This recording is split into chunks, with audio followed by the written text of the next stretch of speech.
The following program is a Nightingale Conant production for Simon & Schuster Audio.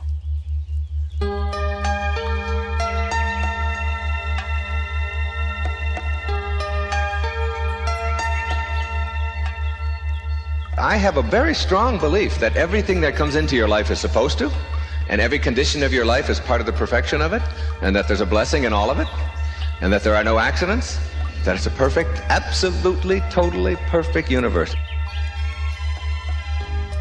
And what Wayne Dyer says makes perfect sense. In You'll See It When You Believe It, you'll discover how to tap into the true power of your mind. Power that can make your life better than ever. Are you looking for something more from your work?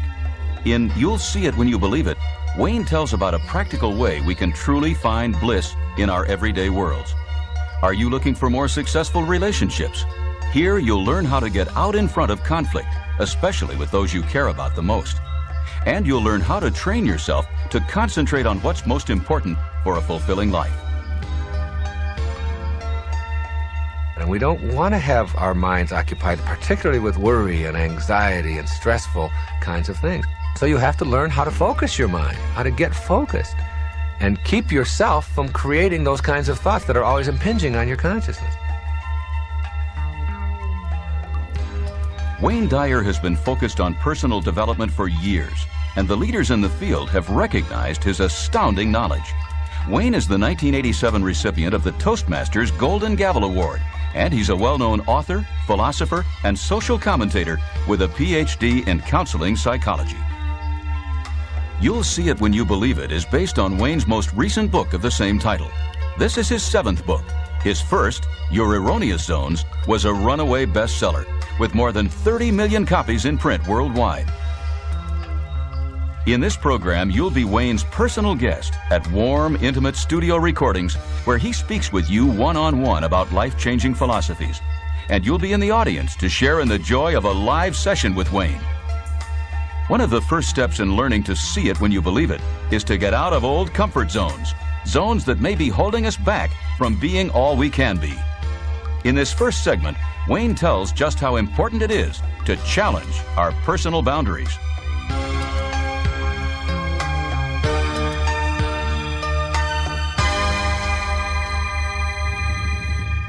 Many years ago, I was invited to speak at a convention, and the place was called Getting in Touch. It's now out of business. And I really didn't know much about it, and I was taking most of the speeches that came along at that time. And my secretary arranged the whole thing, and I flew out to California, rented a car in San Francisco, and drove to a place way out in the woods. I mean, it took a couple of hours to get there. And it was called Getting in Touch, and I had these directions. It was like, you turn left at this pine tree, and you turn right when you see this big clump of bushes. And I kept going and going, thinking, what am I getting myself into? And it was a weekend deal. I was going to speak Friday night, and then Saturday all day, and then Sunday morning. Well, I arrived there, and I checked in, and it was a beautiful place, but it turns out it was a place for people who were learning how to be masseurs and masseuses. I arrived for my Friday evening seminar, and maybe 75 or 80 people signed up for it. It was terrific. And I arrived and got myself all set, and I was going to be this Mr. Hotshot professional doctor and all of this stuff, and I was going to talk about your erroneous zones. And I looked out at my audience, and half of the people didn't have any clothes on. Well, I had written erroneous, and I thought maybe they thought I had written erogenous zones. They thought it was about the hot spots on the body, and I wanted to tell them this is about the soft spots in your head, really. So anyway, I talked. But while I was out there, that isn't the main point of it. There was a whole group of hot tubs out there, 13 or 14 of them. And they were all set at different temperatures. The ones at the center were right around body temperature, 90 to 100 degrees. And they were just sort of like nice, warm bath water, and you could get into them. Then if you moved to the right, it got a little bit hotter, and a little bit further, and a little bit further, and all the way up to 160 degrees or so. And then to the left, they went down to temperatures in the 80s and the 70s and then the 50s and the 40s and then just above freezing. So there were 14 or so of these hot tubs. As I talked to the people and I got to know them, they were phenomenal people. They really were. It was a wonderful experience. It was all on the up and up. There was no hanky-panky or anything like that going on. It was just clothing optional. What I first did is I watched the people. When we were through with the seminars, they had the option of getting a massage or going into the hot tubs or going into the saunas, and it was a whole health-oriented nutritional place and all of that. So you could do a lot of things. So I watched the people all day on Saturday, and all of the people would stay around their comfort zones. And their comfort zones were 90 to 100 degrees, that hot tub, or the one that's just a little bit warmer, or the one just a little bit cooler. And they would use those three. Nobody was going into the extremes, into the hot tubs on the far right or the hot tubs way down at the cold end. Finally, Sunday morning, I asked the people, why were you doing that? And they said, well, that's comfortable. And I thought about that, and I thought, well, that's one of the things that we all do too often, is we stay only with what is comfortable. We find a comfort zone for ourselves. We sort of set ourselves into it, and we snuggle in, and we let that just sort of nice, tepid, warm water flow by us. And we fail to experience the whole panorama of what life has to offer us because we're so consumed with just staying comfortable, with staying within our comfort zones. So I said to the people, I said, we're going to all of us are going to experience everything that we have to experience here. Why not? It's available, it's here, and at least check it out. And as a result of checking it out, then you'll know, rather than just having some preconceived idea of what you can or can't do. And you may find a whole new range of experience for yourself. And so we moved from the hot ones to the little bit hotter, and we check it out. And it was amazing how easy it was to adjust to something new. You could get into those very hot tubs, and you could handle that. Then when you get out, you could experience what it felt like. You could see how your body reacted. You could see if you felt any different, the circulation in your body, how that affected it. And then you could move down into the colder ones. Before it was over, everyone, all 75 or 80 people, experienced the entire range of what was available for them.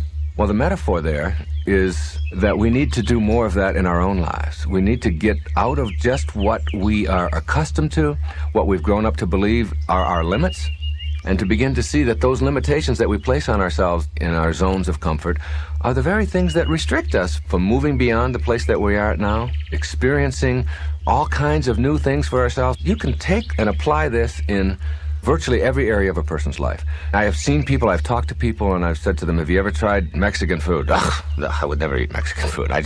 You've never tried a taco? You've never even, no, I just don't eat stuff like that. I couldn't eat that. Well, why wouldn't you try? It just doesn't seem like it's something that you should eat. It looks more like something you should throw at a beach or something, but I just wouldn't eat that. Have you ever tried Chinese food? No, it looks like there's worms in there or something. I can't take that. Have you ever tried Italian?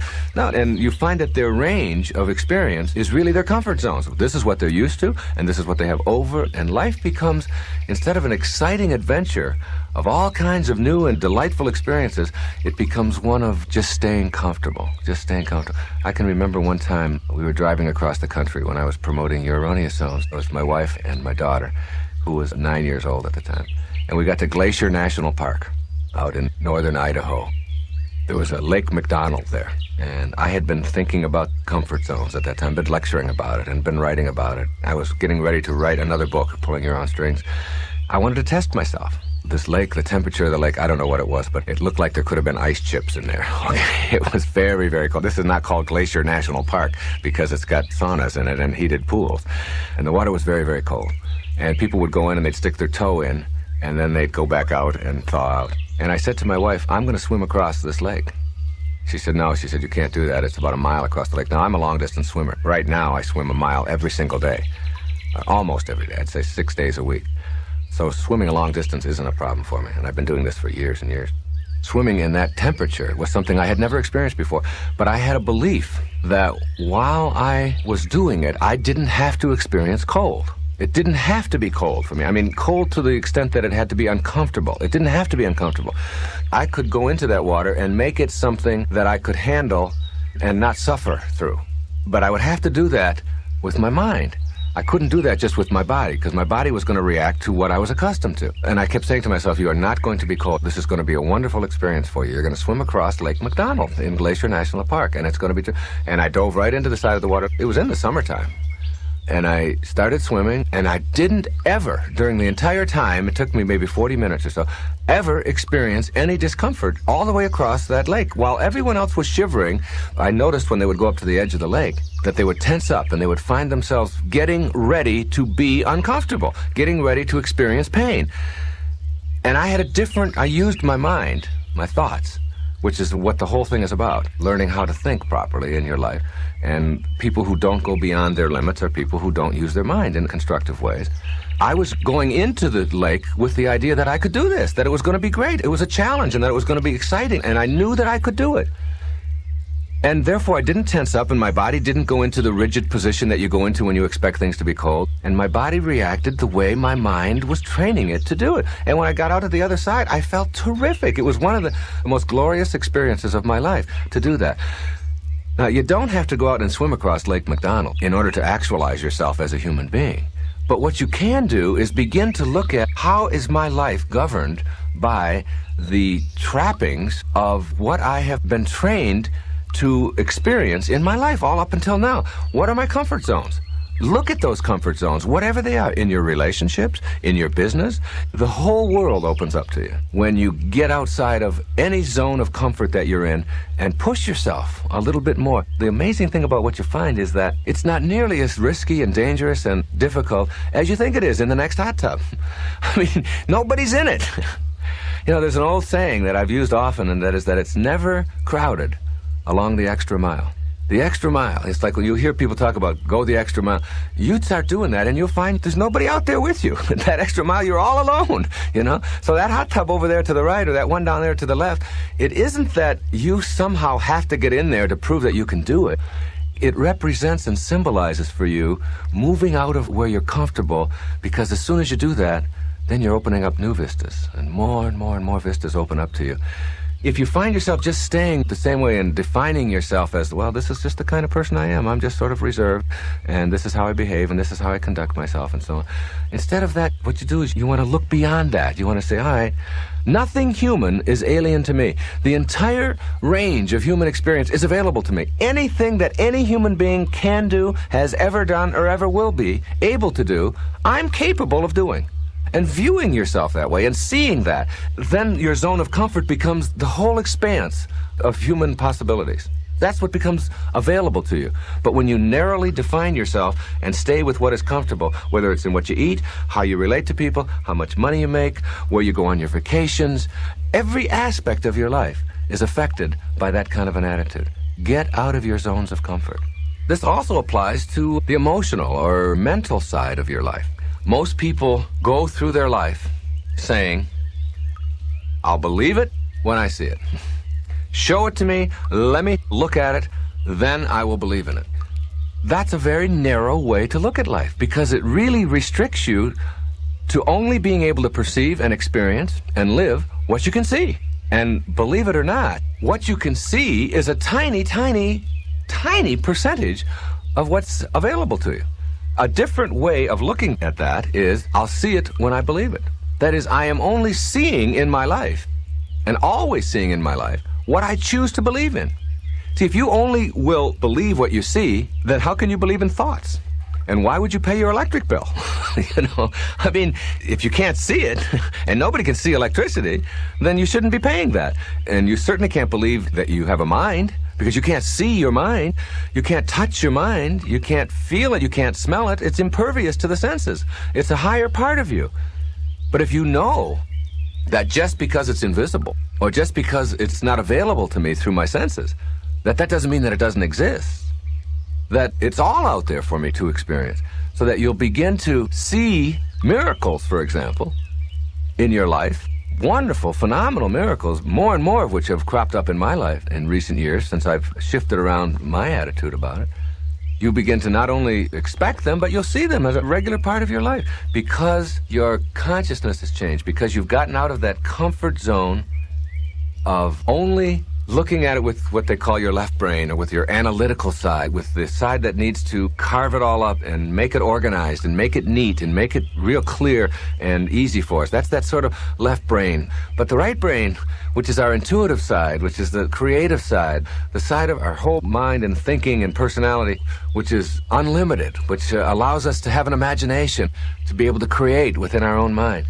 That side is just as important. Both of those sides of us are very important. But if you only restrict yourself over here, you'll always continue to have very, very limited vision in your life. Because if you can't analyze it, if you can't put a formula on it, if you can't dissect it, if you can't insure it, if you can't put it away in a drawer someplace and get your hands on it, then it doesn't exist for you.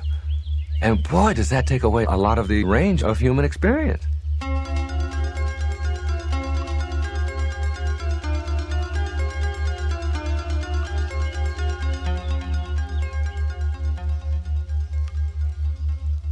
It's a great place that I'm speaking about. It's something very different than just being positive and just enjoying life and not being victimized by other people and thinking well of yourself and all of that. That's all fine and good, and those are almost elementary steps. It's much more of almost a spiritual message without the religion. It works like knowing that somehow you, who you are, this individual that has shown up here tonight, is someone who is much grander and much greater, much more divine, much more perfect, much more fantastic than just this form that you've showed up in. That who you are is something behind that form, something that you only live with yourself, that you can never share with anyone else. And that when you get it, it's like, I live down in Boca Raton, Florida, with my wife and 6 children. And we have a swimming pool. There's a gate we had built so that the children, we have 4 children under the age of 6, and a little boy who will be a year old Sunday. And then I have 5 girls to go with that little boy. And at this swimming pool where we built this gate that goes out, you go out through the gate and you swim and all that, and you come back into the house, the gate has got a spring on it and it slams shut, and then the children can't open the gate again, obviously, so they can't go back out there and put their lives in jeopardy. Well, that's a metaphor for what has happened to me in my life in the last several years, in the last 4 or 5 years. It's like going through a gate, and there's no going back, and that gate is slammed shut behind me. And the things that used to be a part of my life, which are so much a part of so many people's lives and interfering with the quality of their lives, just aren't there for me anymore. I was in Redondo Beach, California, just the other day, and I was going to speak out there at a church in the evening to a large group. I had to rent a car, and I was driving through the town looking for the Palos Verdes Hotel where I was assigned to stay, but I didn't know how to get there. And I had an idea of where it was, but I wasn't sure. And you've all been in that position, a tourist in a beach town looking for your place. You know, I had my turn signal on, and I had it on for a block or so, and then realized that it's 2 more blocks up. I took it off and waited. And there was somebody behind me who was having a myocardial infarction over my behavior. I mean, he was just crazy, insane, angry. I could hear it. I am blasting on his horn and so on. And then I looked up into the mirror and I could see him pounding on the dashboard of his car in anger. It's like, how dare you, I'll put you. And I wanted to stop the car, you know, and get out and say, everything's going to be fine. This is all going to work out just right. Just, you know, I'm going to be turning in another few blocks and you can go on. Your life's going to be fine.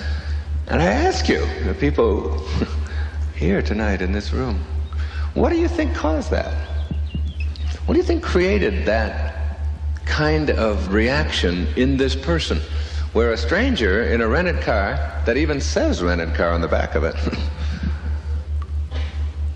could go to that level of hatred and anger over a simple behavior of another human being, and a very normal behavior at that? What do you think caused that? You think it was me that caused that in him? You think it was my car, my behavior, my driving? It's none of that, see? That's really the only message that I have, is that who you are is the result of how you choose to process your life and the world and how it's presented to you. And until you understand that nobody out there in this planet, in this universe, has the power, the control to make you be or think or act or behave or emote in any way other than the way that you choose. And that capacity for thinking, that capacity for thought, it's the thing that most of us think is the least important part of our consciousness. We don't pay that much attention to it. We pay attention to this, the packaging, the body, and we evaluate our life based upon what rules apply to the body. And the rules, or the laws, or whatever you want to call them, that apply to your body, to your form, are very, very different than the rules and laws, principles that apply to the other part of you, the invisible part of you, if you will. And tonight's talk is really about that part of you, which is where you live. There's a man named Bucky Fuller. I don't know how many of you have heard of Buckminster Fuller.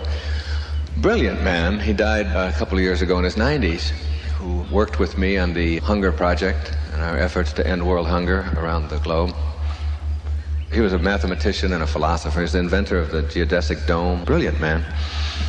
He almost committed suicide when he was 30 years old. He went right down to the act of actually buying a gun. At that worst part of his life, made a decision that he could do something with this. He could turn it around and benefit from it. And he made major, major contributions. One of the things he said to me once, he said, Wayne, never forget that who you are, the human being that you are, that 99% of who you are is invisible, untouchable, unsmellable, impervious to the senses. That this form that you live in represents only 1% of your humanity. And 99% of your humanity is something other than form, whatever it is. And hopefully when we leave here tonight, you'll have not only a grasp of that, but perhaps some methods and ways of really living that, of really understanding that. The concept of form is a key word and a key notion, and I want you to think about it a lot. F-O-R-M, form, and all the rules that apply to it. And as I'll come back to it many, many times tonight.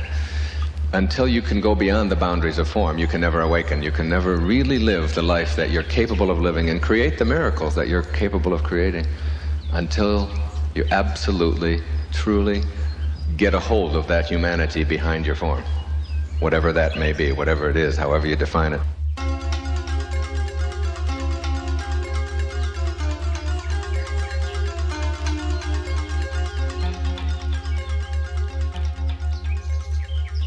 Your body has limits to how fast it can go and how far it can go.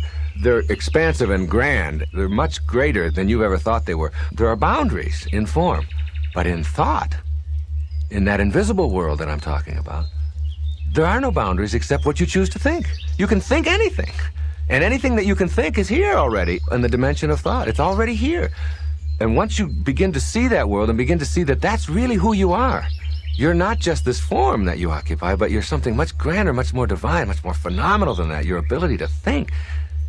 Then you start saying, well, and I'm in a relationship with another person, and that person does that too. I'm going to stop relating to the people in my life, just my form to their form. I'm going to start getting behind their form, to that divine intelligence that's there. What are they thinking? And how can I have a no-limit relationship with everybody in my life? Instead of relating to the place where there are limits, their bodies, their forms, their performance level, I'm going to relate to what's in back of that. What kind of attitudes do they have? How do they think? I'm going to look at that side of them. That's what Mother Teresa talks about in the streets of Calcutta. She sees God in every one of those starving children and the lepers. She sees the divineness that's there. She doesn't just relate to the form. She relates to who is that human being in back of that form. What is that divineness there?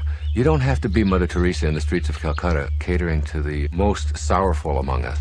You can do that every place in your life. You can stop just seeing the world in terms of what you see and what you can get a hold of and start living in that invisible part and back of that, where divineness really resides. That's in all of us.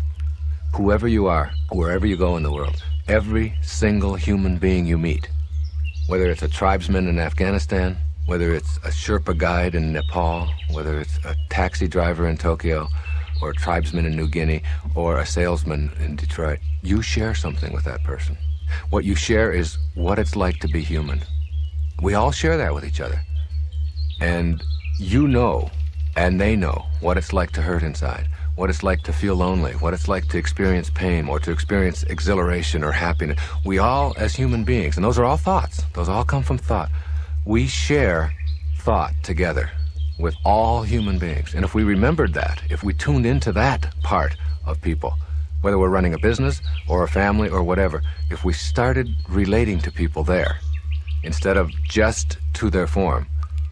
And when you see an angry person or you see a happy person, what you're looking at is what created that? And what kind of thoughts do they have? And relate to their thought, relate to the divineness in them, whoever they are. The whole world would be better, and so would your business. It's understanding that no one is any better than anybody else in God's eyes. See, it doesn't matter what you call that universal intelligence. The name doesn't matter. It's just as good a word as any in God's eyes, in that universal intelligence that's permeating all form. All of the rest of it is just trappings. It doesn't really matter. When it gets right down to it, we all share humanity with each other. We're all part of the being called human being, each one of us.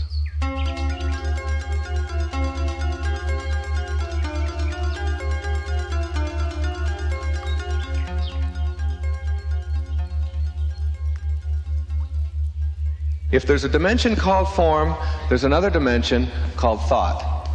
I call it thought. You can call it anything you want to. In philosophy, they call it the astral dimension. And the word disaster originates from this, to disassociate from the astral, or from this invisible dimension of you. And as long as you disassociate from this and live only here, you will have disasters in your life. Because you won't believe that somehow the part of you that thinks, that is thought, that creates thought, is essentially what your humanity is. And most folks don't get that. They think that this is it. I'm getting a haircut last week, or 2 weeks ago. Me. She charges me $25 for a haircut. Me. She said the 20 of it is a search fee. I said, all right, okay, I can accept that. I understand, all right?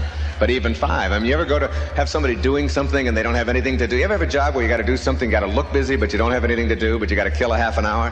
That's sort of what it is when I get a haircut. It's snip, snip, snip, snip, snip, snip, snip, snip, snip, snip, snip, snip, snip, and you look and nothing. There's nothing. Not a thing there, okay? And she's going on and on doing that, and suddenly she's got these clippers, these electric things, and she's cutting, and all of a sudden she's got it in my ear. It's in my ear. I said, Deborah, what are you doing? You've got that electric thing in my ear, and it hurts. She said, oh, Wayne, you probably didn't know this, but when you get into your 40s and so on, she said, you start growing ear hairs, and you got some ear hairs in there, so I'm cutting them out. I said, what the hell is going on with my form? I got them falling out where I want them and growing. What do I want hair growing in my ear for? And in my nose, what do I need that for? I never had that before. But you got to know that this isn't who you are. And once you know that, then you just sort of stand back and watch it do whatever it's got to do.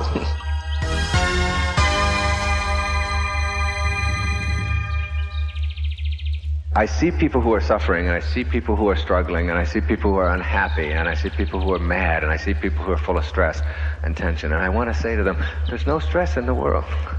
The world is absolutely just the way it's supposed to be. It's perfect, just as it is. And it's like getting that and understanding that. And your first temptation in that is to say, yes, but the people starving in Ethiopia, is that part of the perfection of it? Yes. Yes. And so is your desire to end it part of that perfection. It's like you don't argue with it. Everything that is. Everything that's ever happened to you already has. You can understand that worry, for example, is nothing more than thought. And what is there to worry about? Worry, which is a consuming thing that creates what we call stress, which is just stressful thinking. What is it? Here's a good parable for it. Everything that you worry about, give it this thought. There ain't no use worrying about the things that you don't have control over. Right? Because if you don't have control over them, there's no sense in worrying about them. That makes sense, doesn't it? So I don't worry about the things I don't have control over. Now, there ain't no sense worrying about the things you have control over. Because if you have control over them, there ain't no sense in worrying about it. Now we've covered everything that it's possible to worry about. It's all thought. It's all thought. If you don't have control over it, worry is absurd. So you're going to worry about getting old. I mean, do you have control over that? In form? Do you have control over what is happening there? If you don't have control over that, then my belief is that it doesn't matter. It just doesn't make any difference. Because who I am is a consciousness that transcends all of that. What I want you to think about is, what in the world would you ever want to occupy your mind with worry about? Or anything that doesn't serve you living the life that you want to live. And understanding that you're never going to ever let anybody, any place, who doesn't have love or harmony to offer you, enter this dimension where you do all of your living. Maybe this dimension, but never this dimension. You see, if someone sends you hate and you react with hate, then you're acting at the lowest level it's possible to act at. If someone sends you hate and you react indifferently, you're sort of average. But if someone sends you hate or anger and you react with love, because that's what's inside and that's all you have to give away, because that's how you choose to use that dimension that is in back of your form or suffusing your form, then that is what you will start expecting and seeing in your world. And it becomes a way of living where you are able to go beyond. Think of the prefix in the English language that means to soar above, to go beyond, to go past. And you come up with the prefix trans, to go beyond, to soar above. And think of the suffix that means the result or the experience of. If you don't know that, it's T-I-O-N with an article, A. Shun, T-I-O-N, the result or the experience of. You have a new word there on the board. Transformation. The result or the experience of going beyond your form. Leaving the boundaries that confine you here and only allowing what you want into that other dimension. And you know something? In this dimension of thought, or astral, or beyond, which is invisible, you can have all of your relationships in your life. You can meet people there where there are no limitations. You can meet every stranger that you ever meet in that dimension, no matter what they're sending out to you. Once you understand that thought, that what you think about expands. Now get this, it expands. So if you think about what is missing in your life, then that's what's going to expand. I was a therapist for many, many years up in New York and Long Island. And people would come to me and they would want to talk about their problems for an hour every week. And in the process of talking to me about their problem, they always talked about what was wrong. About how their husband was behaving this way, about how their children weren't doing what they wanted them to, about they didn't have enough money, and about the illness, and their mother was this way, and it was like their whole consciousness all the time was on what was missing, what was wrong, what was negative, what was unpleasant. That's what occupied this territory that I can't define, that is invisible in their lives. Now you have to understand that when you do that, that is going to expand in your life. And there's a reason for that. There's a very important reason for that. Because what you think about expands into action, into form. It's just a matter of bringing it from here to here. And you choose what comes in here. You create all of this. Because thought starts with you. You are the creator of thought. And therefore you are the creator of life. And you are the very creator of what your form is going to experience. As the Sufis used to say, if you don't have a temple in your heart, you'll never find your heart in a temple. It's having it in your heart, and that comes from thought. So what you think about is profoundly important in your life. Emerson said, you become what you think about all day long. Christ said, as you think, so shall ye be. All the spiritual masters who've ever come our way have always talked about, be careful what you think, because it's going to expand into your life.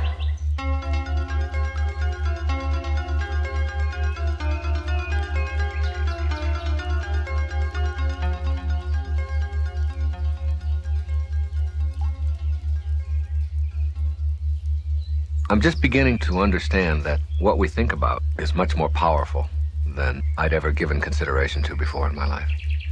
And I'm beginning to get evidence for it. I'm beginning to see it as I look back on things. When I was a little boy, we had a Admiral television set in 1951. I was 11 years old. We were one of the few people in the neighborhood to have this little TV. I used to stay up late at night and watch the Tonight Show with Steve Allen on it. And I had this thought, and it was a very powerful thought. And the thought was that I would be on the Tonight Show. I just knew it. And I used to tell my brothers what I was going to talk about when I would be on the Tonight Show. I was only 11 or 12 years old. They were 13 and 15. And they say, oh, yeah, sure, you're always dreaming. You've always got... Well, I'd still stay up at night, and everybody else would go off to sleep. I'd be watching the show. I'd watch it every single night, all of his funny routines that he did and all the characters on it and everything. And I could see myself. I could picture myself sitting on the panel there and having him interview me or having him be there with me and all of that. That passed, and many, many things like that, though, in my life that I thought about. Well, the irony of ironies is that 1976, 25 years later, I'm the author of a book that is at the top of the bestseller list around the world, The Erroneous Zones. I'm invited to do The Tonight Show, and Shecky Greene is the host that night. It was the very first time I ever did the show, out of 34, 35 times. I was so excited. It was like a dream come true that I was going to be on The Tonight Show. I'd already done several other big shows and all of that. This was really something big. There was a bank of phones outside the green room where you get dressed for the show. I decided to call my wife and family back home and tell them that I was going to be on and Shecky Greene was going to be the host and so on. I went over to the phone, I picked up the phone, I called my wife and I was talking to her, and then on the phone next to me, in this bank of phones, Steve Allen. Steve Allen is standing there talking on the phone to his wife. And I take the phone receiver out of my hand and telling my wife, I said, you're not going to believe this, but Steve Allen is standing here right next to me. And I take the phone and reach it over so that she can hear his voice. And he's talking to his wife. And he's looking at me like, who is this crazy guy? Well, it turns out that the very first guest on the show that night was Steve Allen. After all those years, and there I was sitting there talking to him. A lot of people label a situation like that as circumstances, or just coincidence or just blind random luck or whatever. I've come to know that there's no such thing in the universe. That what you think about expands. And that if you have a thought in your mind and you stay with that thought and you know it to be true, it's just a matter of bringing it into form. And if you're willing to do that, if you're willing to bring it into form, it's going to happen for you. Nothing can stop it. Nothing can stop it. And I don't think there's anything random about it. I just don't even believe in randomness at all. I think that everything in the universe is absolutely perfect at the tiniest subatomic level and at the largest level.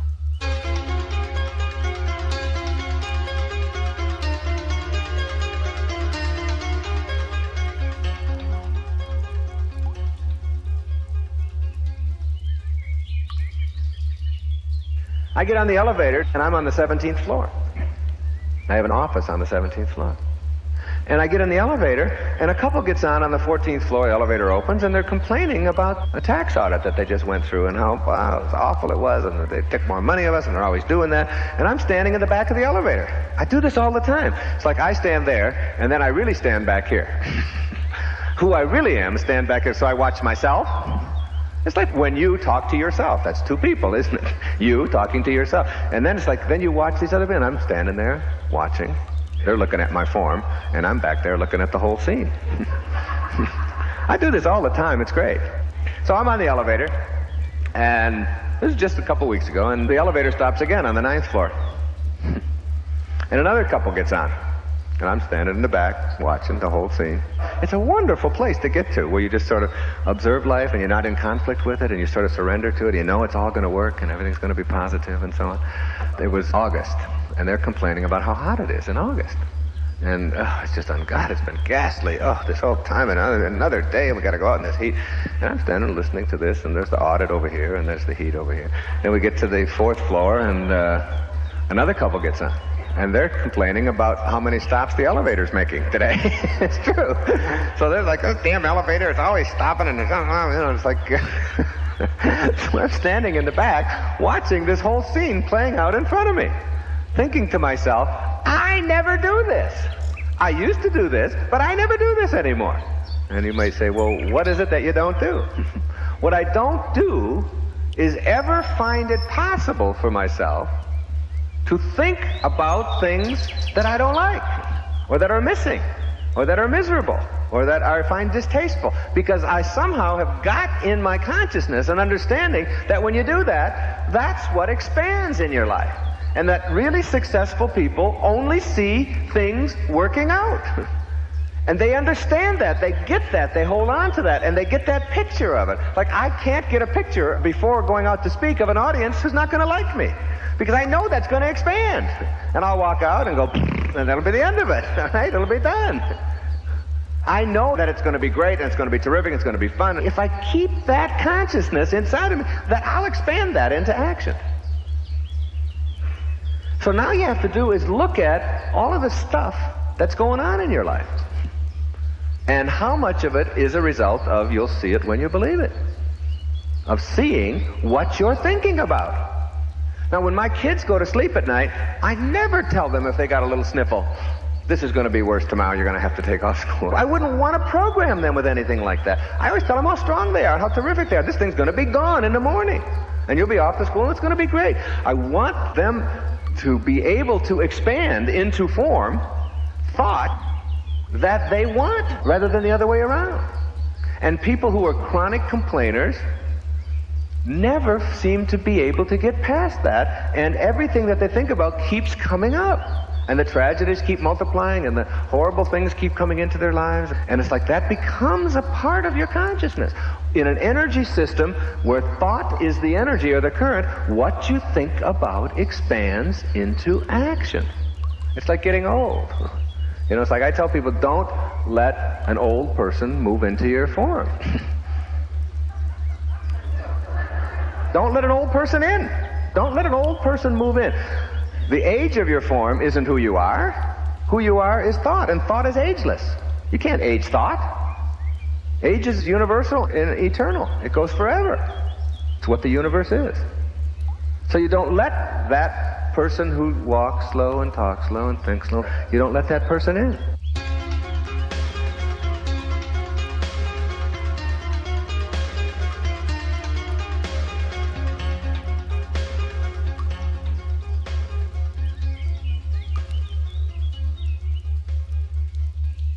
In reading the literature of the East, particularly, in preparation for my book, You'll See It When You Believe It, I would find that over and over, I would see references to this thing called the observer. The observer. And one particular group of people would have written about it, and then it would show up in Buddhism, and it would show up in Hinduism, and it would show up in practice of Zen and in Kundalini. And it just kept showing up, this observer, the observer. And I wasn't quite sure what it was, what it meant. And then I began to realize that it's something I've done all my life, only they were just putting it into words. It's really a technique that I find myself using over and over again. The best way to think of it is, like Shakespeare said, the whole world is a stage, and we are all but actors on that stage.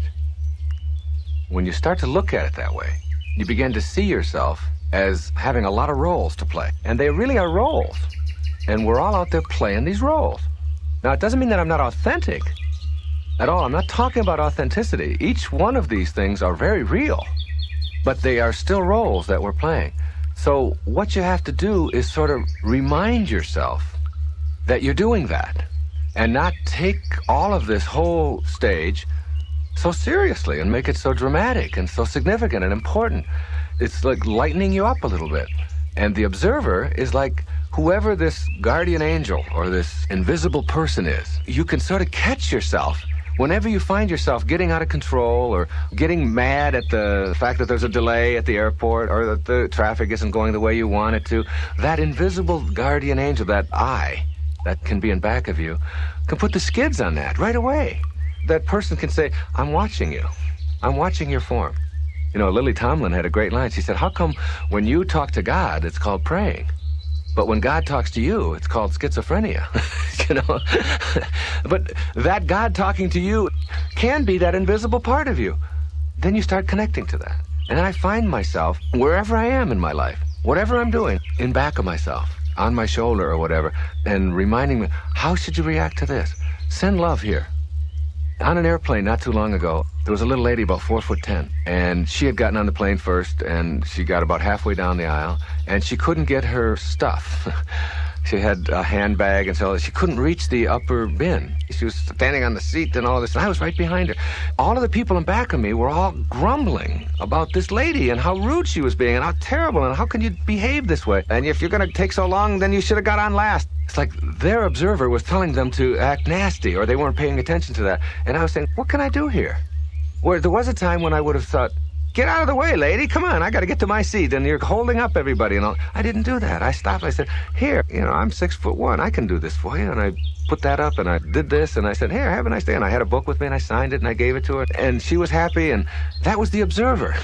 In order to make this technique work for you, and all of us have that capacity to do it, as I've just illustrated, what you have to do is first become aware of what you're doing to yourself. That if you're into that hurry up, type A, got to get there fast, everything has got to get done yesterday kind of mentality, then there's still something that is making you do that. It may be very instantaneous or what some people would call subconscious, which I don't like to call it that because if it's below your consciousness, then you're not aware of it anyway. So, why call it that? And that's just a cop-out. It's an instantaneous reaction through a lot of training to how you have to live your life. So what you do is you catch yourself. In the moments like I just described on the airplane, or in any moment when you find yourself reacting in a way that you know isn't good for you, isn't working for you, isn't healthy, as soon as you see that, you don't need a doctor to tell you that worrying a lot about a lot of things is going to create an ulcer for you. It's going to make you feel tight inside. Your body reacts to thoughts. And the thought of, I've got to get there fast and I've got to get around this traffic and it shouldn't be this way and I got to get that done, gives you cramps. You notice that your pulse rate is going much faster, or you're twitching, or you're sweating. Those are all signals to you. Don't do that. I mean, you don't have to go to a physician and go to therapy to find that out. Stop doing that. Look in the mirror if you're all flushed and bloated and sick or gulping down antacids, whatever it is, in order for you to get through your days. You know that isn't working for you, that your life isn't. So get an observer and get that observer to catch you and say, wait a minute, I'm your buddy. That's who I am. I'm with you. I'm going to get in harmony with that part of me. And I'm going to allow that observer to do more of the directing and watch out for the roles that I'm playing. And whatever role I'm playing that isn't working and providing me with the joy and the success and the happiness that I really believe I'm entitled to, I'm going to have that observer catch me at that and stop me from behaving in that way. It really is a tool to help you to be more realistic, more tuned in life. For me, it is a reminder that there's much grander things than what I've just become accustomed to. I'll give you an example on the tennis court. My doubles partner made a bad shot. And he screamed something out, called himself a name. He said, you jerk, you dummy. He was talking to himself. And I stopped and I said, Lenny, I really don't appreciate it when somebody calls my partner a jerk and a dummy. I said, who was that? Who was doing that? He said, what do you mean? I said, well, whoever it is that's calling my partner a jerk and a dummy, I'd like you to get in touch with him and remind him that he's a beautiful guy and he just didn't hit the shot the way he wanted to. I'd like you to tell that person that. It's like a reminder that when you call yourself a name, you got two people going here. You got the person who's the recipient, the jerk, and you got the person doing the calling. Well, you want to get those two in balance. You want to get those two in harmony. You want that person, whoever that is saying, you jerk, to say, you're allowed to make an error in tennis. You have to do it. Nobody goes through a whole match without making errors. And that it's okay, and that you forgive yourself, and you're kind to yourself. And then the recipient of that is in balance. So that those two people, quote, or those two parts of you are in harmony.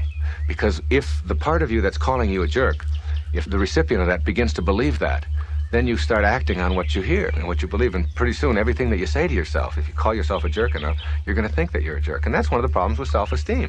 It's people who have really talked to themselves in such a way that the self and the I, which we've separated, they become the same. And so the person who's doing the calling believes that they're a jerk, and the person who's the recipient believes it. And if they had an observer there, if that I who was doing that instead was saying, you're pretty terrific. You make some mistakes. All of us do, but that doesn't mean that you're bad and that you're not any good. And you get those two in harmony so that you are never calling yourself anything but what you would like to be. And the more you do that, the more that you'll be in harmony. And that's all invisible.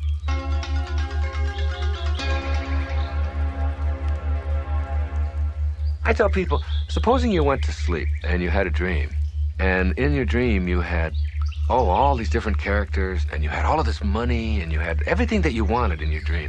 And then you woke up, and then you look back at your dream, and you became attached to the stuff that you had in your dream. Wait a minute, I want that. There was gold in there. There was silver. There was all of these friends. There was cars. I had a Ferrari. I gotta have that. Somebody would cart you off and put you in a rubber room and say, that was a dream. You can't be attached to that. That's just a thought that you have. That's the way you gotta view life. Instead of it being an 8-hour dream, it's an 80-year dream or a 90-year dream. And at the end of the dream, you don't want to be looking back at all of the stuff that you wish you could still have, because you can't have it. You don't get any of that. So you try to detach yourself now, while you're here, while you're alive, from the need to have that stuff. Instead, you just let it sort of all flow. As absurd as it would be for you to be attached to the stuff that you had in your dream, it's that absurd for you to be attached to the stuff that you're having in this dream. You have to die while you're alive. Now, that's a very hard concept for people to get. You have to experience your own death while you're alive. Let me tell you a story. It's a wonderful story. It's an old, ancient story. I'll paraphrase it. There was a hunter who lived in India, and he would go to Africa every 2 years, and he would bring back animals and prizes and things like that. Well, one year he took off and he went to the jungle, and he discovered this large enclave inside the jungle, and it was filled with beautiful parrots, beautiful birds, multicolored, and they all talked. And he couldn't get over it. And he put a net out over one of the trees, and he captured one of the parrots, and he put the parrot in a cage. And he brought the parrot back to be with him in India as his pet. And he fed the parrot sunflower seeds, and he fed him rice, and he took wonderful care of him. He was very good. Kept him in the cage. 2 years went by, and he talked to the parrot every day. And he said to the parrot, I'm now going back to Africa. Is there anything you would like me to say to your friends back there in the jungle when I'm back there? The parrot said, yes. Tell them that I'm very happy in my cage. Tell them that I'm joyful and that I love being in my cage here with you. Just tell them that. The hunter went back to Africa. He went back to the place in the jungle where he had been 2 years before. And he told the story. He said, your friend that I took back has a message for you. And the message is that he is happy in his cage, that he is joyful with me, and that he has no regrets. At the instant of hearing that, a bird on one of the branches keeled over and dropped dead. Dropped dead, stiff. The hunter assumed that he was just filled with sorrow at hearing of what had happened to his friend. So he went back to India, and he told his parrot what had happened. He said, I went back and I did just as you said. And I told them all out there, and at the moment that I told it, apparently one of the parrots was so upset that he'd missed you so much that he just dropped dead. And at the instant that that happened, the parrot in the cage keeled over, dead. His legs went straight up in the air, and he went stiff. The hunter was beside himself. Couldn't figure out, how could this happen? And he took the dead parrot out of the cage, opened it up, and threw it out on the woodpile. The instant that the parrot landed on the woodpile, he flew up to the branch. And the hunter said, you tricked me. What is this? I thought you were dead. And the parrot said, my friend back in the jungle was sending me a message. He told me, by his actions, that in order for you to escape from your cage, you must die while you're alive. Okay, now that's an old story. That's an ancient story that's been told over the years. What does it mean? I mean, don't you see that this is a cage? The whole planet is a cage. If you can just stand back far enough and see that we're still restricted by the limitations placed on us as human beings. We're stuck here, or maybe in our homes, or in wherever we are. We're all in cages. And even though we have more room to manipulate, we may even have a whole planet, we're still sort of in cages. Now, how do you escape from the cage that you're in? You have to die. while you're alive. You have to literally experience your own death. All of us have to. All of us are going to die. So why not experience it in advance? And see yourself out of your body, gone, but able to look back at what's going on now. Just like the dream, where you have the dream and you have everything you want, but you're able to look back at it. As you do that, you begin to see the folly, the absurdity of hanging on to anything, of being attached to anything, of needing anything, of telling yourself that I can't be happy if, from the perspective of having died, but being able to look back on it just like the dream. As soon as you can do that, as soon as you can experience yourself formless, dimensionless, form and all of the attendant things that you hang on to become irrelevant. They're not necessary any longer. You have a whole new way of living, a new way of being.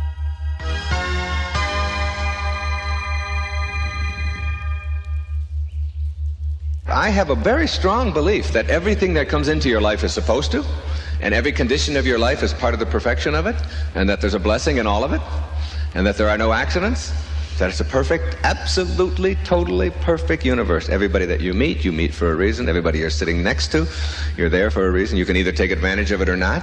You have choices to make throughout it all. At the same moment, there's an opportunity in it, and I never look back with anything but gratitude for all that was handed to me, because I learned firsthand as a very young boy how to be self-reliant, how to take responsibility for myself, how not to blame other people for it, and to find something positive in it, and always did.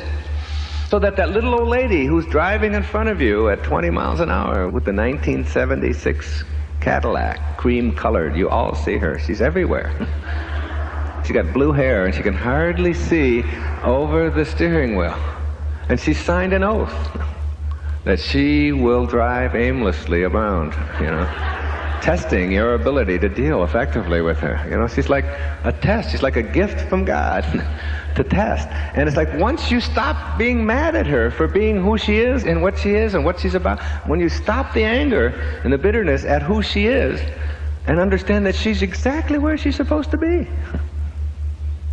And she's there to teach you a very important lesson. Slow down. You have to. Relax. Don't give her control over the divine part of you. The intelligence in back of that is suffusing your form, invisible as it is. It's still there, and it's yours. It's really what constitutes your entire humanity. Don't give it away. Think of yourself as connected to and a part of it all, rather than someone who is being victimized or slowed down or abused by, or here it happens again. It's all part of the perfection of it all. That's a very nice, enlightening place to get to. It really slows you down. And it doesn't take away your ability to make choices. It takes away your wanting the world to be as you think it should be instead of as it is. That's what defines neurotic. That's what neurotic really means. To be wanting the world to be as you are rather than as it is. And for you to process it exactly the way it is. And if you see everybody as a teacher, then you ask yourself, what do I have to learn here? And it's like in that second that you're just about to be angry and go around and maybe even have a head-on collision or whatever, or maybe nothing, but still in a hurry, maybe at that moment that person is there. That person is there to teach you to slow down a little bit. They used to say to scientists, are you a scientist? And the scientist would say yes. And they'd say, well, do you believe in spirituality? Do you believe in God? And they'd say, no, I'm a scientist.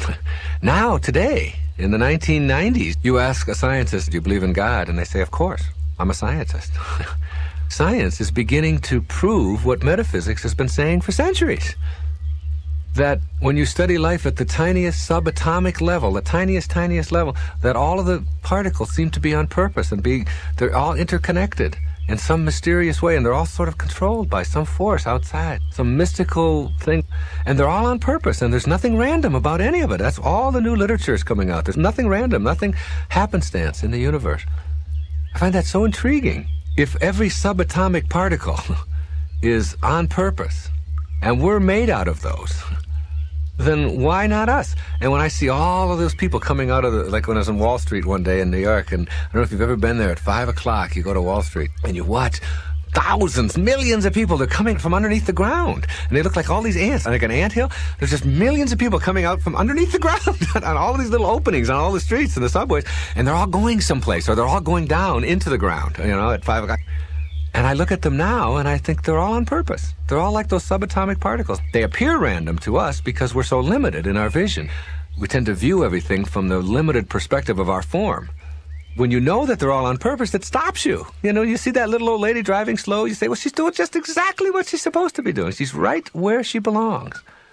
And you stop judging it and analyzing it.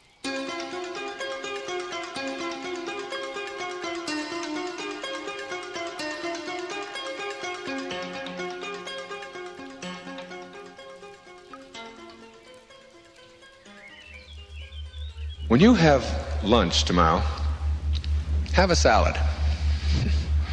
And when you have your salad, take that piece of lettuce and put it in your mouth and chew it up. And as you chew it up, notice that something happens in your mouth. Something called salivation. Saliva enters your mouth. Do you get up in the morning and say to yourself, oh, God, here we go again. I have to salivate again today. I'm so tired of this. Why me? Why every day? Salivate, salivate, salivate. It's all, if I could just have, you don't do that, do you? Salivation, not salvation, salivation is a principle that you are born into. And it works independent of your opinion about it.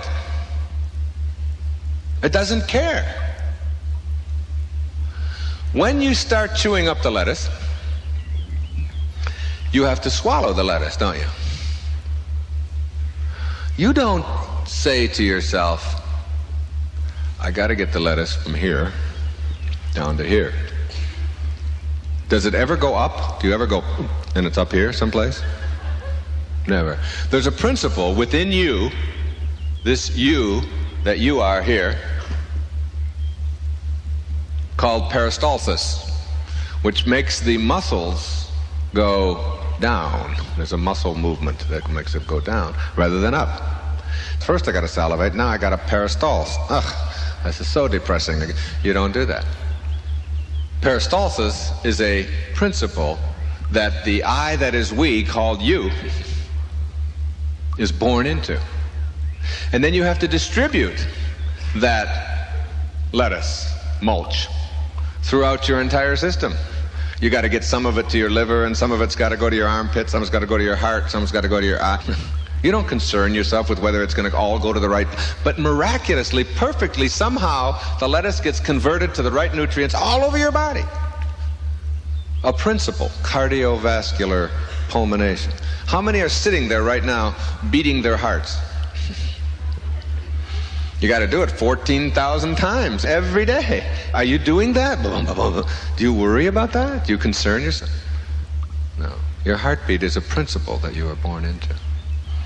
If you can accept that and know that there are principles operating within you that allow you to function perfectly because you've surrendered to them, you don't think about them, is it so difficult to grasp that there are also principles in this larger body called humanity, of which you are a part as well? Because at the same moment that you are a single heartbeat in the body called humanity, you are also one beating heart.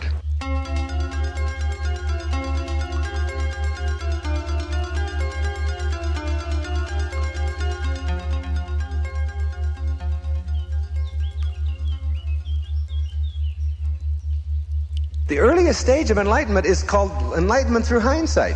You know, like when you're in a relationship and you're breaking up, is there anybody here who hasn't broken up once and struggled and cried and been in pain and, oh, I can't stop thinking about it. I don't know what I'm going to do. And it's this endless pain, and your mind is on suffering, suffering, suffering. And what expands? Suffering, suffering. It just keeps expanding and expanding. You can't get your mind off of that person and where it like it to be.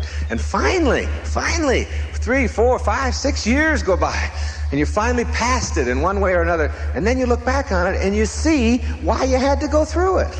So the lowest stage of enlightenment is that stage where you look back on your life and you say, now I know why I had to be an alcoholic for those years. And now I know why I had to be in that relationship with my ex-wife. And now I know why I had to go through the bankruptcy. Or now I know why I had to create that cancer. Or that heart attack. Or whatever it was that taught me how to transcend that self-defeating behavior that I used to think I couldn't do anything about. You see? The second stage of enlightenment is when things like this are happening to you. You know there's a blessing in it. There's an opportunity in it while it's happening. You're smoking, and you know that there's something in this for me.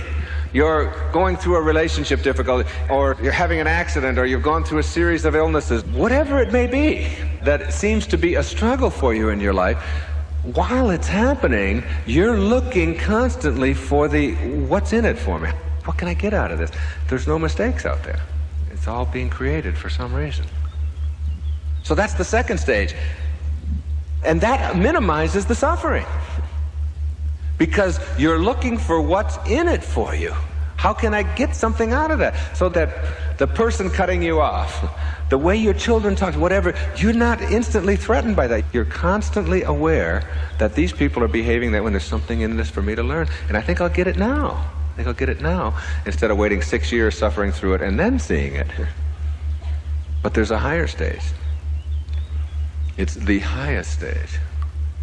In Zen, they call it, before enlightenment, chop wood, carry water. After enlightenment, chop wood, carry water. It's the same. The only difference is that you're doing it from a totally new perspective of thought. And this dimension, the highest stage, what enlightenment really is, it's when you're back home again. Instead of pulling away from yourself, you're towards yourself. And this is what it is. You are able to get out in front of it. Play it out in the dimension of thought. And decide for yourself whether it's even necessary to bring it into form. It's like you're out in front of yourself.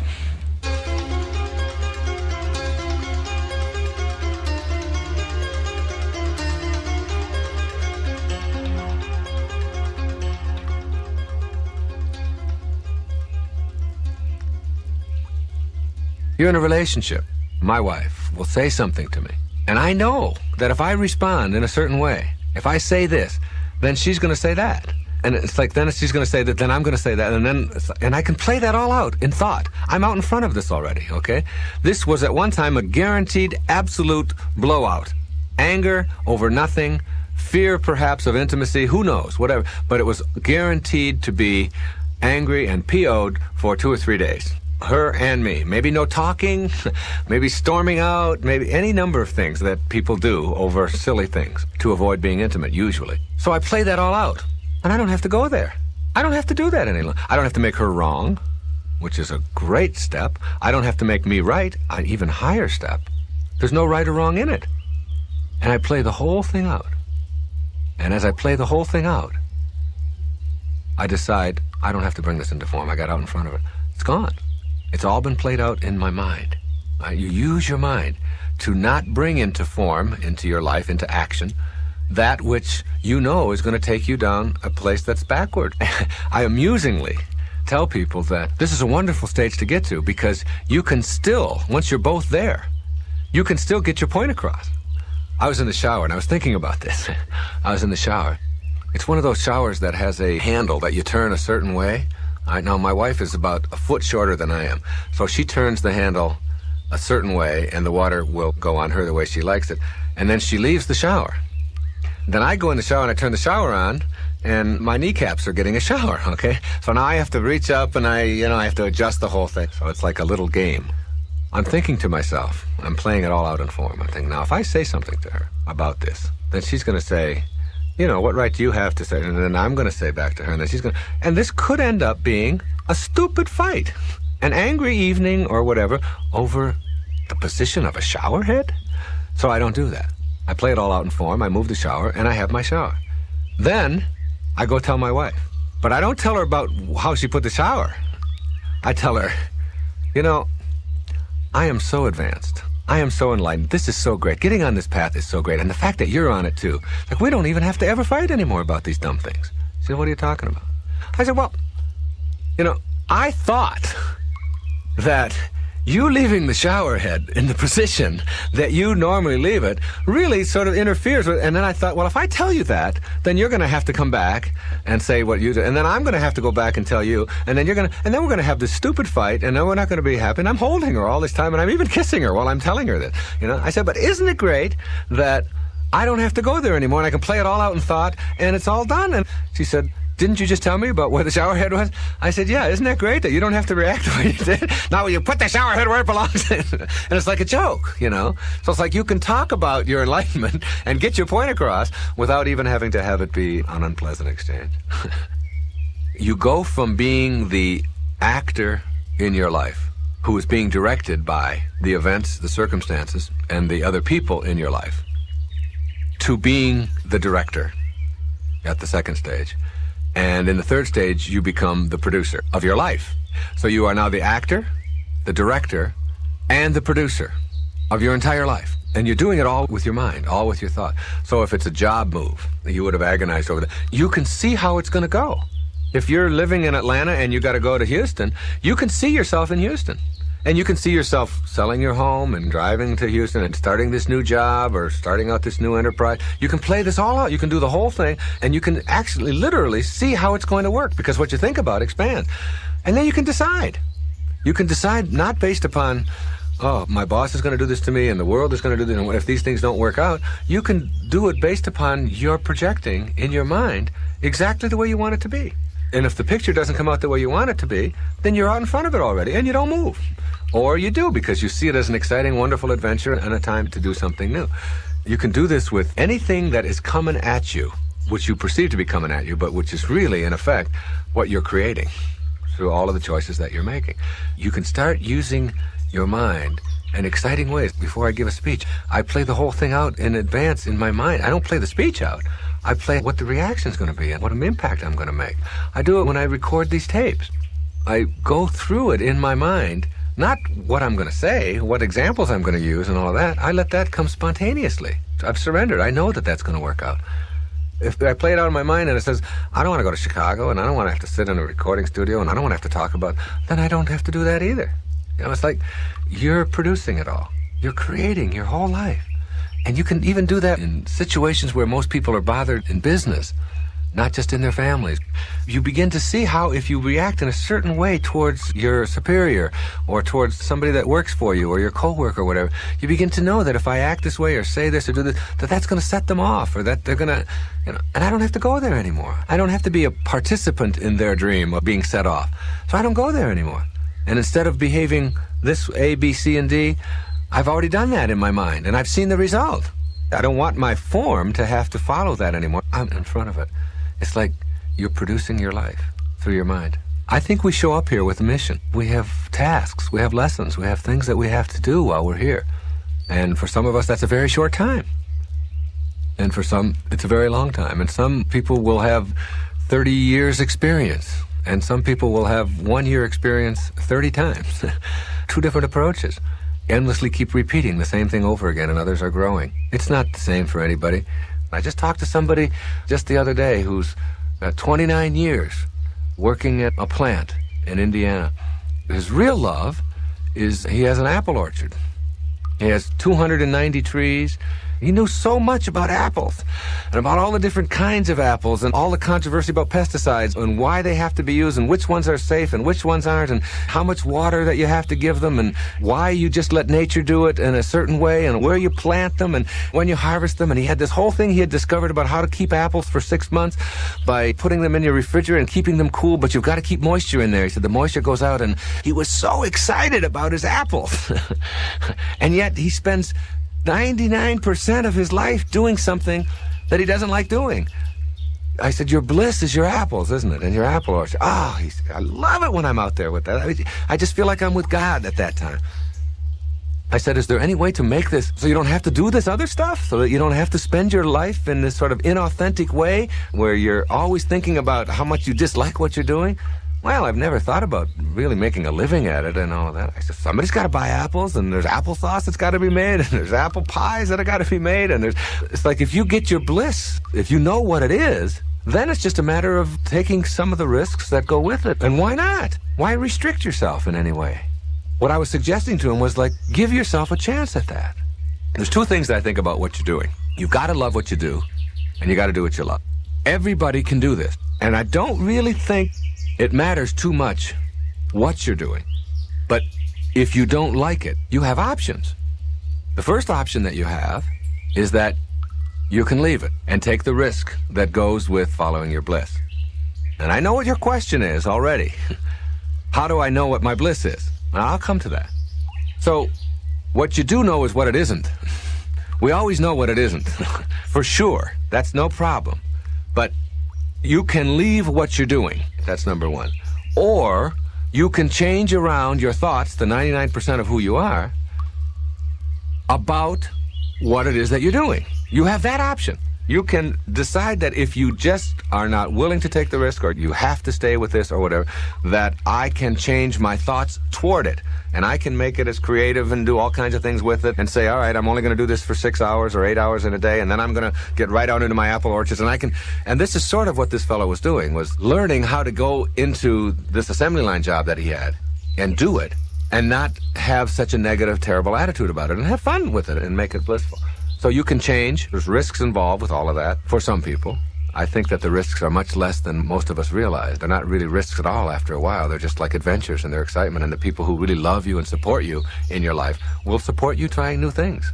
And you begin to find out that you can live with a lot less, and that as long as you have joy inside of you, telling yourself that you have to have a lot of stuff and a lot of accumulations and a lot of that in order to live happily is really a myth for most of us.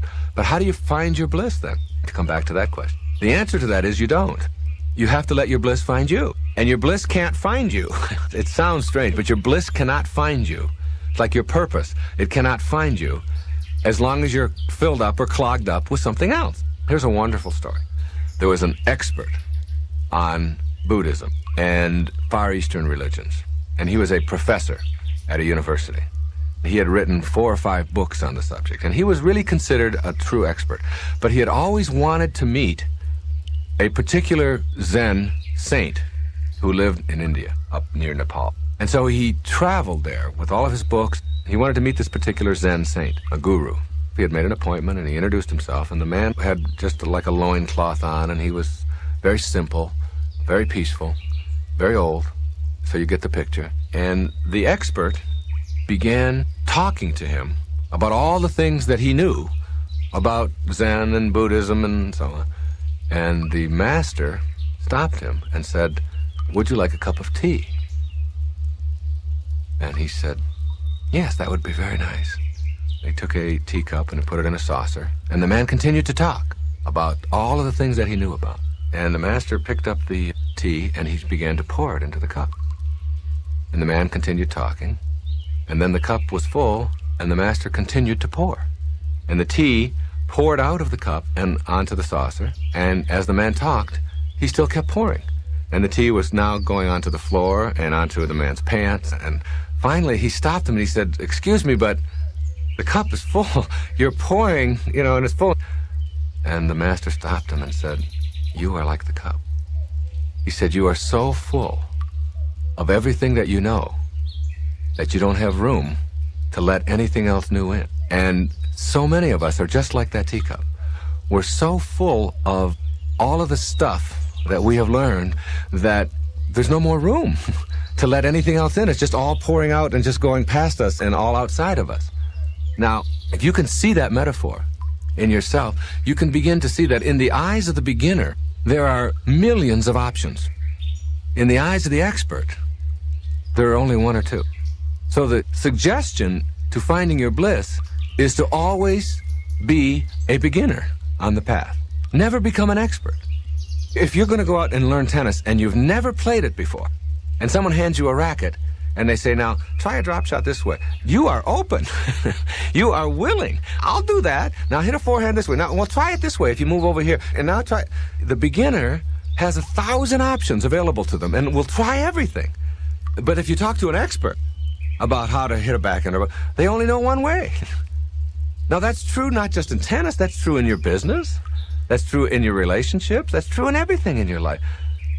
Stay a beginner along the path. You can get clogged up, so clogged up with what you know and with the negativity that goes with that and all the rejection, all the judgment that goes with that, because you have to reject all kinds of other points of view in order to make sure that yours is the only one that ever gets heard or ever gets used, that you don't have any room inside of you for something new and something exciting and something different and expanding yourself and so on. So be wary of experts, especially if you're one yourself. Be wary of yourself becoming one, because then you limit yourself. And by limiting yourself, your bliss, your purpose, which is there, can't find you. It's like an artery that's clogged up with cholesterol. Nothing can flow through it because it's too clogged. You got to unclog yourself. And the way you unclog yourself is by opening yourself up and advancing confidently and doing things that make sense to you, that make you feel good, that are of service to others, that are useful to other people, whatever it is that you're doing.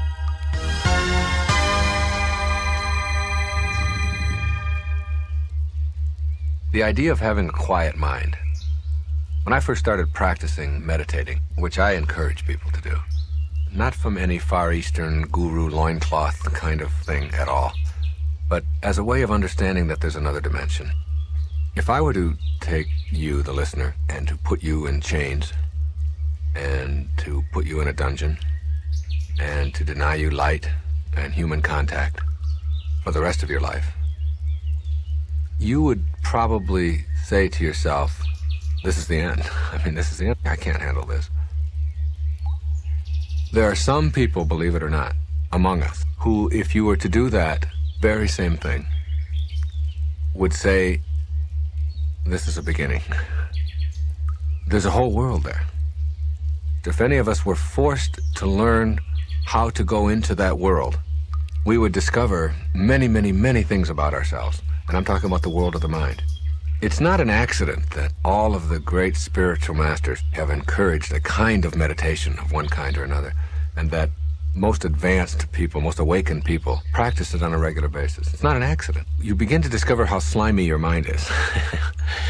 The thoughts that you have all the time, and how much disasterizing we do with our minds, and how much stuff that we occupy our minds with that is so unnecessary and so silly, so foolish, so destructive, that quieting our mind and meditating really go hand in hand.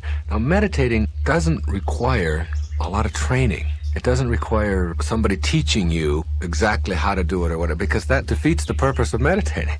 When you meditate, you really want to go in there and quiet your mind. And what you want to be able to do in your life is to have an open, but not a rampage going on inside of your mind, not 1,000 thoughts barraging it. And these thoughts that you have, these are yours. These are your creation. I used to tell people as a therapist, if you don't believe that you're in control of your thoughts, then I want you to tell me who is. Then I want you to find all those people who are in control of your thoughts and send them all to me.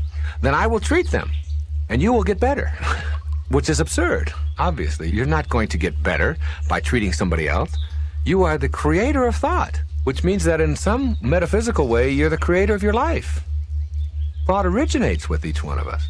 But most of us have trained ourselves to believe that whatever we think just sort of happened, and thoughts just sort of, I call it the pop-in theory, you know? They just sort of pop in, and I can't help it. Boop, there's a thought, and it's just there. And I can't help it, it just happened.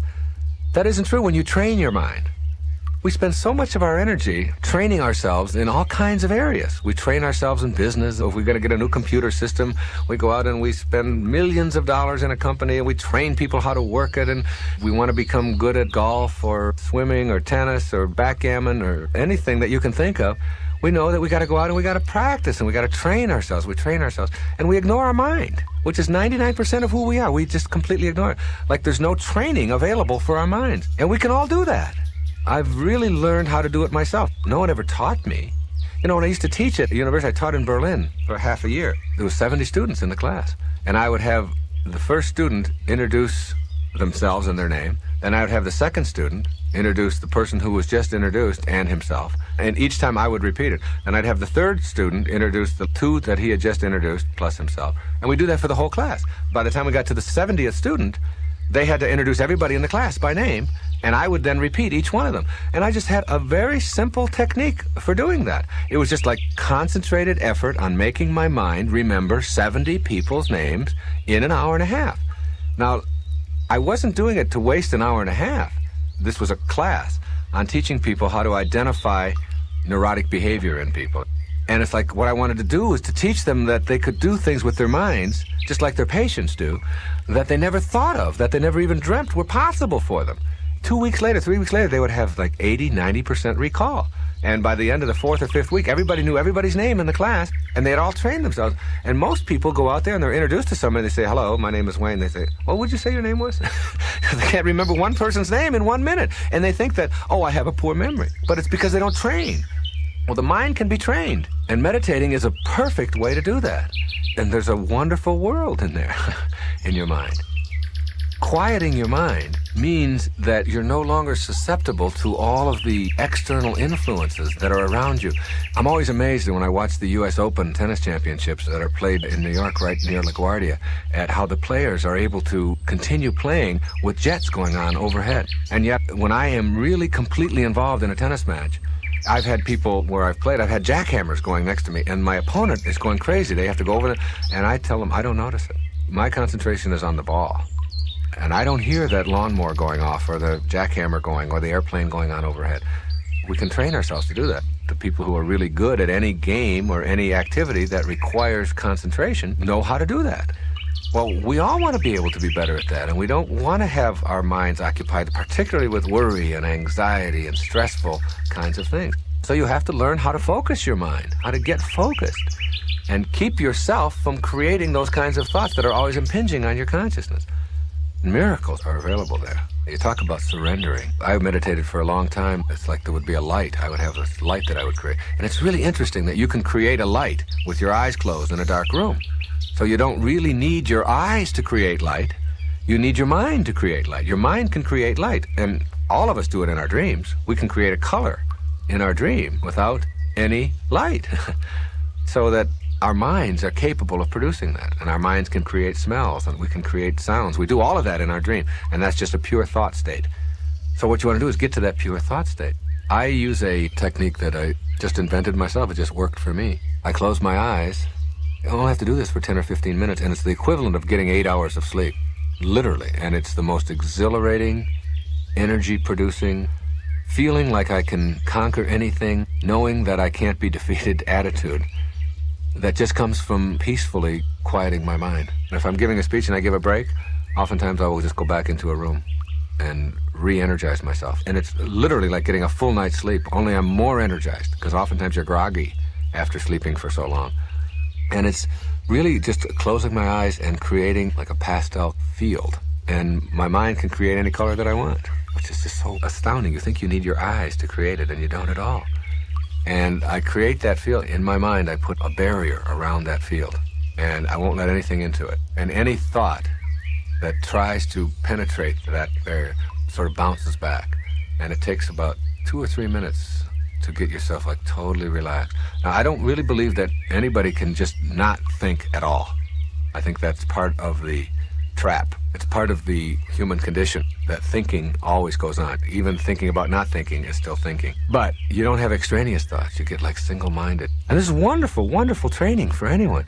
So it's like as you do that and you just won't let a thought in and you won't let a thought in and you won't let a thought in, you become very, very, very relaxed. And then you can create whatever you want. I create a light. It's like a white light, a spotlight way off in the distance in my mind. And I approach it. I just keep coming closer and closer and closer to it with this pastel field, keeping any thoughts from bombarding it. It's amazing how at the beginning, when you first start this, how it's hard to go 5 seconds. 5 seconds without having some kind of thought impinge on. Boom, all of a sudden you catch yourself doing that. Then you get to 10 seconds, you get to 30 seconds, and before long, you can do a couple of minutes. And as I move and move towards the light, for many years, I was afraid of the light. I would get close to it, and I knew that if I went into it, that something was going to happen that I didn't know. And so I'd always sort of approach it, and then I'd come back. And then I allowed myself just to go through it. I just surrendered to it. I said, I can handle it. I created miracles in that space for myself. And in the world that I came back to when I left the meditation as well. I do that on a regular basis. The result, the peacefulness, the harmony, the serenity, the energy that you begin to get when you just take a few minutes a day, 10 or 15 minutes a day, put yourself into a sensory deprivation kind of atmosphere, a tub of water, under a tree, in a meadow, and just go into your mind and begin to see the world. And you begin to see, as I said, how slimy your mind is, how much stuff you are constantly using that you don't need to, how many bad and negative and worrying and hurtful thoughts that keep impinging on it, keep trying to break that field. You let them bounce off, you let them bounce off, you let them bounce off. And before long, it's like you're only letting harmony in. This is what I believe any one of us can do. Any one of us can only let harmony in. We don't have to let anybody into our consciousness, because all they are is just thoughts anyway, unless they come there with harmony. Now that's like a commitment that you could make. That if you come with disharmony, discordance, anger, stress, tension, you only get to my form. You only get to the package. But unless you come with love, harmony, serenity, peace, whatever, you don't get to who I really am. You don't get there. Because I'm beyond the need to have conflict and confrontation occupying my soul. I just don't need that any longer. I'm gone through the gate. I'm past that. I'm gone through the light. I look at that as no longer my need to prove that I can deal with it and handle it. That's gone. I was on an airplane, and we were flying from Miami to San Francisco, and the plane taxied out, and it got to the runway, and there was a light that came on in the cockpit, and the pilot announced that we wouldn't be able to take off. We're going to have to go back to the gate because the stabilizer that takes care of the wing flaps or something wasn't registering as working properly, and we'd have to go back. There's going to be a 2-hour delay.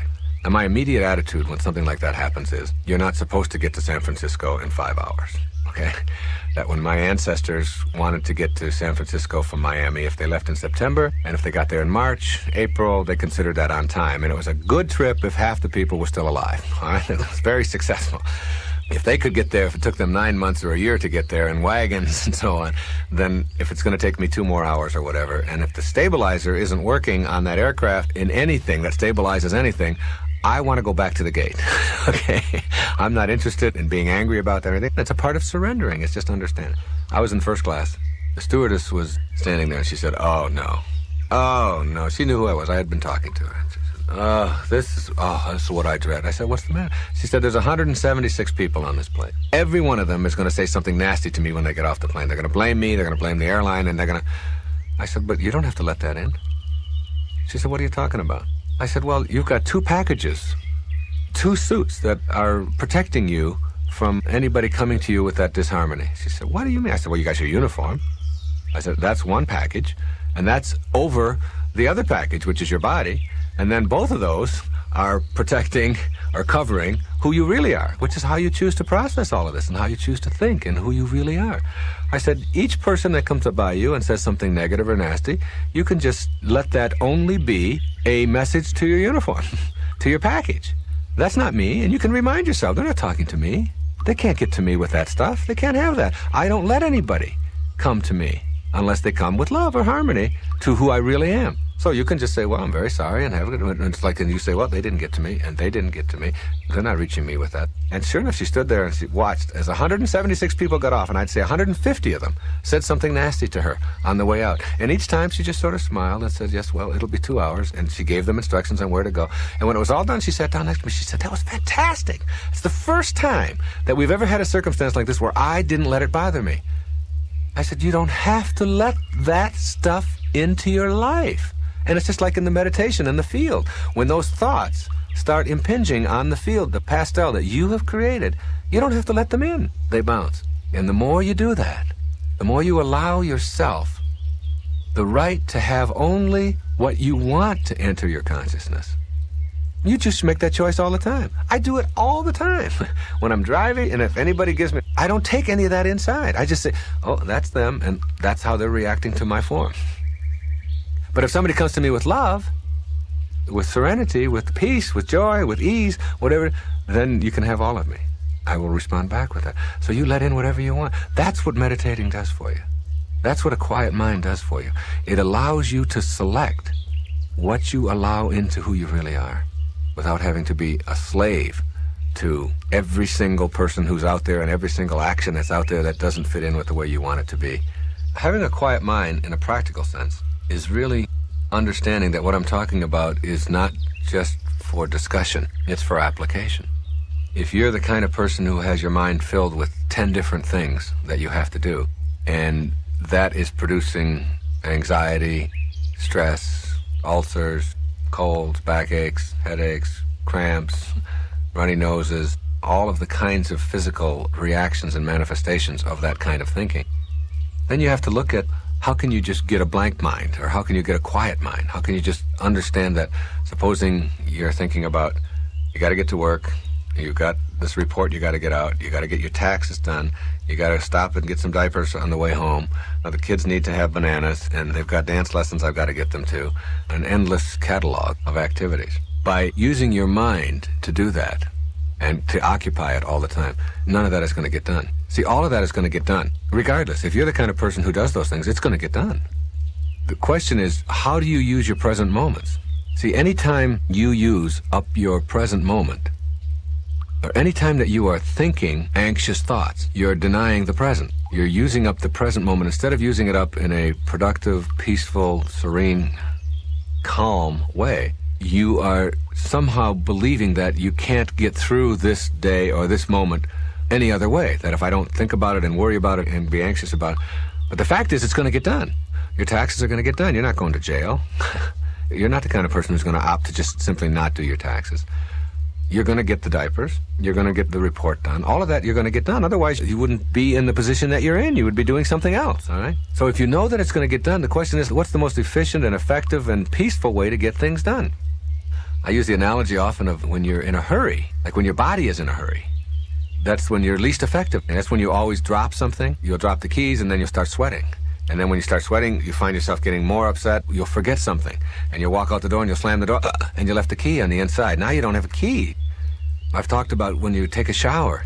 If you rush through a shower because you only have 5 minutes to take a shower, and you finish and you take your shower and then you dry yourself off, you didn't need to take a shower because you're already dirty again. I mean, you're already sweating. You can take the same 5 minutes and take a shower if that's all you have, and you can do it peacefully. The same 5 minutes.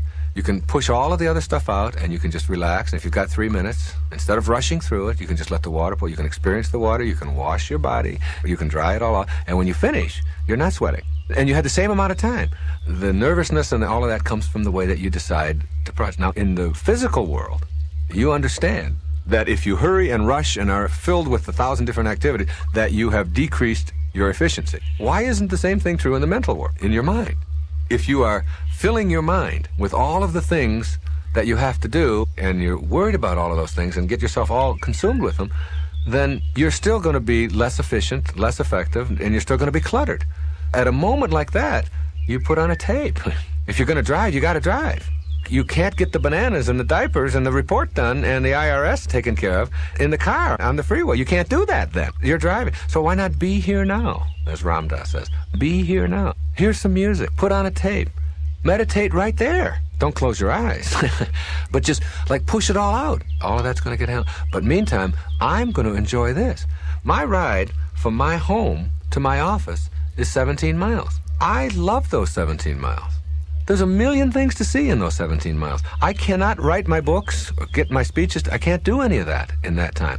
But I can enjoy all of that. I can be there with it. I can open the windows and I can let the wind blow on me and I can experience that and enjoy all of that. And when I get to where I'm going, if I've got to get the report done, I'm now prepared to do it. I'm not working on the report thinking about my taxes or getting the diapers or getting the bananas or whatever it may be. I'm here now in the moment. That's what meditating teaches you. Being here now in the moment. Quiet, joyful, peaceful. When you're there and you get your mind trained to do that, that isn't just like something you do for 15 minutes a day just to give you something to do for that 15 minutes. That carries over into everything that you do. You suddenly find yourself slowing down, and the more peaceful you are, the more efficient you are. The more you're in a hurry, the more you're always trying to get someplace fast, The chances of having an accident are greater. The chances of you getting there all ruffled are much greater. The chances of your heart rate going up are much greater. Your pulse is going to go faster. Your stomach is going to be upset. None of that is worth it. None of that is useful. Meditating teaches you that you have the capacity to use your mind any way that you want to. And you suddenly begin to see that everybody else out there who's in a frenzy and all upset and worked up, that you don't have to go there. It doesn't have to be that way. I just spent a week on Bali. As we went out across the island, I noticed some really interesting things that were really helpful to me. There was a very, very busy intersection in a town called Denpasar. There was an accident and a little boy was killed. He was 13 years old while we were there. It happened the first day we were there. There are a lot of accidents there. The roads are real, real bad, and there seems to be a lot of crazy driving. And it's so inconsistent with so many of the people that we met. So many paradoxes there. At any rate, at this very, very busy location where this little boy was killed, the immediate family of the boy went to the accident site. And they placed flowers and burned incense all around this place.